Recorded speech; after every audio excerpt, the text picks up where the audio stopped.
नमस्कार जय जगन्नाथ परी बहुत हसीथिला। राम मिछि मिछिया अभिनय करी कहिला, एते हसनी, हम टिके कला थिले पिला दिने समस्ते थांती, एथिरे हसीबारे कोन अछि? अरे नाई नाई से कथा नुहे, तुमे धरिथिबा बिलेई को देखी हसुथिली। साहिबा कहिला, मते तुमर किछि फोटो सेंड करो ना। राम कहिला। साहिबा निजर पिला दिनर किछि फोटो राम को पठाइथिला, जेउथिरे से बहुत सुंदर लागुथिला। ता आखि बहुत सुंदर थिला। साहिबा फोटो डिलीट करिबा आगरु राम से सब फोटो को सेव करि नेइथिला आ कहिथिला, तुम आखि देखि करी लागुची एमिति, तुम आखि देखि करी लागुची एमिति, सते ओल्है आसीची सरगु जन्ह, तुम आखि देखि करी लागुची एमिति, सते ओल्है आसीची सरगरु जन्ह, कुह प्रिया मते केबे दब मन। एकदा सुनी साहिबा बहुत हसीथिला। मते तुमर एबेर फोटो किछि सेंड कर, राम कहिथिला। साहिबा गोटे मोटी बुढ़ीर फोटो राम को सेंड करिथिला। राम से फोटो देखि करी बहुत हसीथिला। साहिबा मध्य हसीबारे लागिला। साहिबा को एते खुशी हेबार राम प्रथम थर देखिथिला। नचेत साहिबा सबुबेले मनरे किछि कथा लुचेइथिबा परी राम को लागुथिला। एमिति अनेक दिन बीतीगला।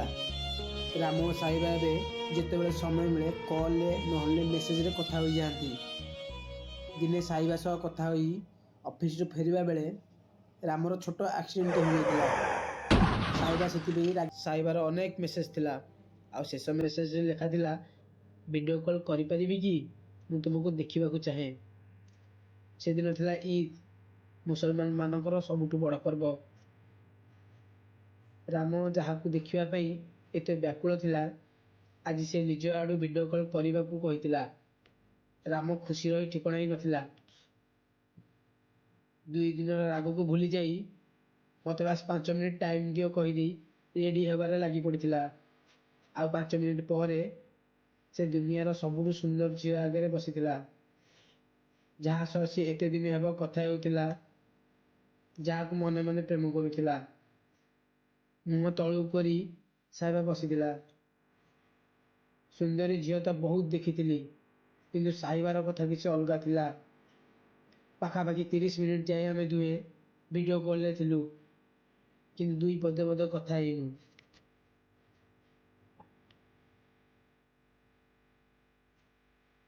हठात साहिबार अब्बा साहिबा को डाकिथिले। साहिबा, क्या कर रही हो? जल्दी इधर आओ। जी अब्बा, अभी आई। साहिबा तरतर रे कॉल काटी दी चली गला। किंतु साहिबार से सुंदर चेहराटी मो आखि आगे एबे मते नाचुथिला। बोध हुए मते प्रेम हो जाइथिला साहिबा सतिरे। प्रेम बहुत विचित्र, किए कहिथिला तो जानिनी, किंतु ठीक कहिथिले। निज प्रेमिक प्रेमिका साथी टिके कथा हेबा पई मन सबुबेले व्याकुलित रुहे। मु मध्य साहिबा साथी टिके कथा हेबा पई सबुबेले व्याकुलित रहुथिली।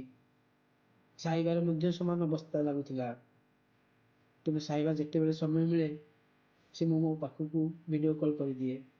एमिति किछि दिन परे हमें डिसाइड कलु देखा हेबा पई। प्रथम साक्षात्कार साहिबार घर ठाରୁ किछि दूर रे थिबा पीर बाबा मस्जिद रे देखा होइतिलु। साहिबा साथी तार बेस्ट फ्रेंड समीना मध्य आसीथिला। वीडियो कॉल ठारू साहिबा बहुत सुंदर